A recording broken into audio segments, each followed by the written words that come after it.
మనకున్నటువంటి మన దేశపు సాంప్రదాయం కట్టుబాటు అద్భుతమండి. చక్కగా ఇంట్లో ఇల్లాలు చీర కట్టుకుని ఉంటే ఎంత బాగుంటుందో. పాతకాలపు మనిషి చీర కట్టుకోబడ్డాడు ఇంట్లో. మరి చీర కట్టుకోమనుకుంటే ఇంకే కట్టుకోమంటాడు. వంట చేయమంటాడయ్యా. మా అమ్మాయికి అసలు వంట నేర్పించలేదు నేను.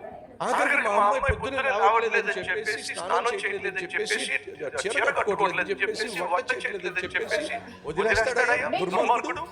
మా అల్లుడు ప్రార్థన చేయండి అయ్యా అని అంటే మారాల్సింది అల్లుడు కాదమ్మా. మారాల్సింది మొదట చెప్పడం మారాలో ఈ పనికిమాలింది మారాలి. ఎందుకని కూతుర్ని కన్నదే గాని కట్టుబాటు నేర్పించాలి. అమ్మ తల్లులు ఒకగానొక కూతురు కావచ్చు కరెక్టే, మీకు అమ్మాయి అంటే చాలా ఇష్టం కావచ్చు కరెక్టే, కానీ కట్టుబాటు నేర్పించండి. ఆ అమ్మాయి రేపు పెళ్లి చేసుకుంటుంది. పుట్టినిల్లు విడిచిపెట్టి మెట్టినిల్లు వెళ్తుంది. ఆ మెట్టినిల్లు వెళ్ళినప్పుడు పెళ్ళైన 10 రోజులకే తిరిగి వచ్చేసి మీ ఇంటిలో నరకం చూపించకుండా నెమ్మది లేకుండా చేయకుండా నీ కూతురు ఉండాలి అని అంటే ఖచ్చితంగా కష్టపడడం నేర్పించండి. సహోదరులు, కొడుకున్నాడా, కొడుకును గారాబంగా పెంచుతున్నారేమో, బాధ్యతలు లేకుండా పెంచుతున్నారేమో, మన భాషలో అడ్డగాడిదలాగా పెంచుతున్నారేమో, సోమరిగా పెంచుతున్నారేమో, మంచిది కాదు. కష్టపడడం నేర్పించండి. కష్టపడి చదువుకోవడం నేర్పించండి. మీకు సహాయపడడం నేర్పించండి. అలా కాకపోతే పొద్దున్న మీ కొడుకు ఏం చేస్తాడో తెలుసా? కష్టపడి ఉద్యోగం చేసే కోడలు తెచ్చేటటువంటి ఆ జీతం మీద బతుకుతాడు. ఎంతమంది సహోదరులు నా గురించి ఏడుస్తారో, అన్న నా భర్త అస్సలు కష్టపడ్డన్నా, 3 రోజులు ఉద్యోగానికి వెళ్తే 4 రోజులు పడుకుంటాడన్న. ఉద్యోగం చేయవయ్యా అని చెప్పండి, ఏమో చేయబుద్ధి కాలేదంటాడన్న. ఎందుకని వాడు మొదటి నుంచి సోమరిగా పెంచాం, తిండిపోతుగా పెంచాం, నిద్రపోతుగా పెంచాం, సోమరిపోతుగా పెంచాం, వాడికి పెళ్లి చేసేసాం. కొంతమంది అంటారు పెళ్లి చేస్తే బాగుపడతాడు. సోమరిపోతు, తిండిపోతు, నిద్రపోతు పెళ్లి చేస్తే బాగుపడతాడు. బాగుపడ్డాడు. ఆ అమాయకుల జీవితాన్ని నాశనం చేసేస్తాడు. ఇంటిలో ఉన్నటువంటి భర్త పోషించవలసిన బాధ్యత ఉంది. భార్యను, బిడ్డలను పోషించవలసిన బాధ్యత, కష్టపడి పోషించవలసిన బాధ్యత భర్తకుంది. బిడ్డలను చదివించవలసిన బాధ్యత తండ్రిగా తనకుంది.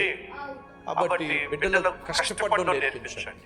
ఒకవేళ కొడుకు కష్టపడకపోయినా, కూతురు కష్టపడకపోయినా ఆ తర్వాత కష్టపడతారు.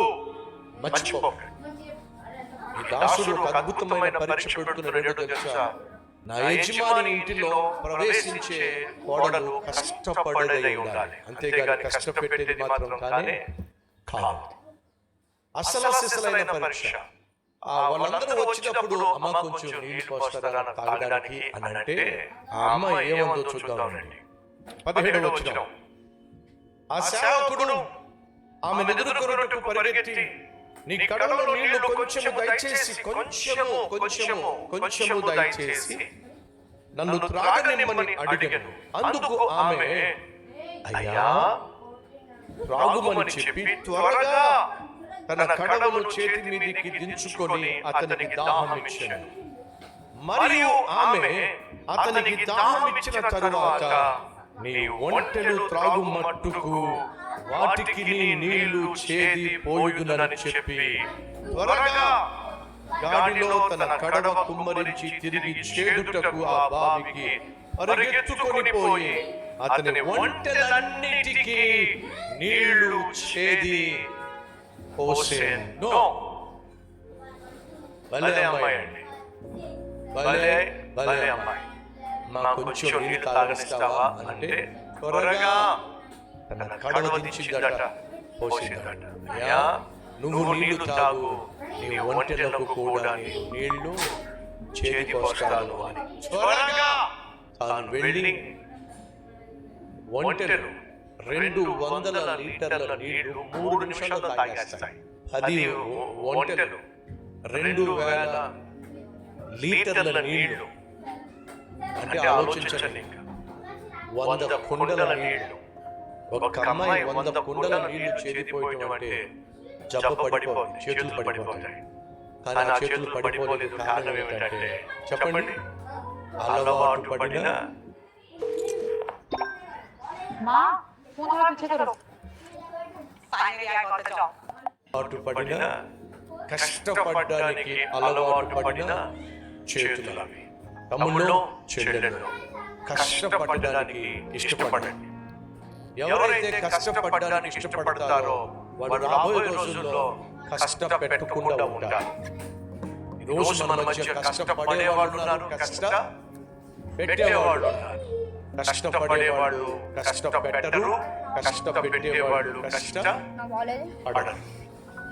నువ్వు నీ చుట్టూ ఉన్నటువంటి సమాజాన్ని, నీ చుట్టూ ఉన్నటువంటి కుటుంబ సభ్యులను కష్టపెట్టకుండా ఉండాలి అంటే నువ్వు కష్టపడేవాడివై ఉండాలి, కష్టపడే దానివై ఉండాలి. రెండోది కట్టుబాటు. కట్టుబాటు అనే పదం వాడినప్పుడు సాధారణంగా సాంప్రదాయం,